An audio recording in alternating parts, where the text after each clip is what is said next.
Benjamin l'ourson et son nouveau bouton. Voici l'histoire d'un ourson prénommé Benjamin. Comme tous les oursons de son âge, Benjamin aimait les friandises en tout genre. Le miel doré bien sûr, mais aussi les fruits sucrés et le chocolat. Il en raffolait. Mais Benjamin n'était pas tout à fait comme les autres oursons, car quelque chose à l'intérieur de son corps ne fonctionnait pas correctement. Pour rester en bonne santé, Benjamin ne devait pas manger trop de toutes ces bonnes choses. Benjamin pouvait certes avaler, mais l'alimentation normale ne suffisait pas. C'est pourquoi il était le seul ourson à recevoir en plus de la nourriture super duper par un fin tuyau relié directement à son ventre. Les adultes appelaient cela une sonde gastrique percutanée endoscopique ou sonde PEG, mais Benjamin trouvait ce mot bien trop compliqué. Un jour, lorsque cette sonde a été trop vieille et n'a plus fonctionné correctement, Benjamin a dû en recevoir une autre qui permettrait de jouer et de chahuter bien plus librement. Avec ses parents, Benjamin a donc pris le chemin de l'hôpital.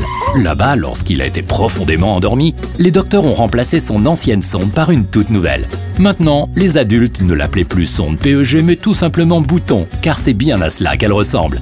C'est de ce bouton que Benjamin va vous parler. Le nouveau bouton de Benjamin est complètement différent de son ancienne sonde.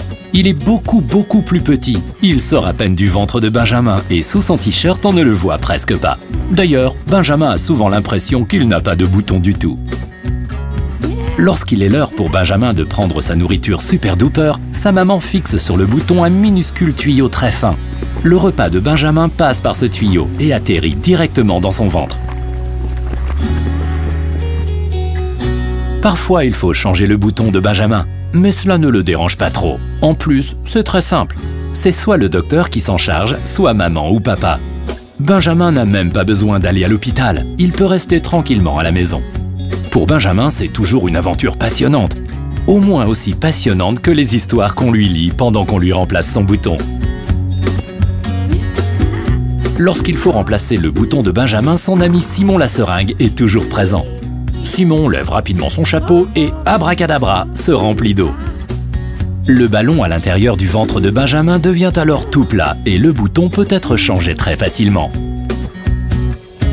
Et oui, derrière le bouton de Benjamin se cache un petit secret, un tout petit ballon qui empêche le bouton de sauter.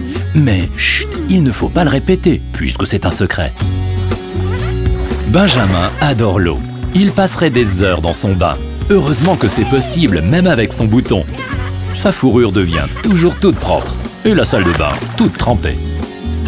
Heureusement, Benjamin a son bouton dans le ventre parce que grâce à la nourriture super duper, Benjamin est redevenu un petit ours vraiment très fort et il peut jouer avec ses camarades. Le bouton ne le gêne pas du tout. Tu connais à présent l'histoire de Benjamin et de son nouveau bouton. Benjamin voulait encore te faire un petit coucou et il a hâte de te revoir.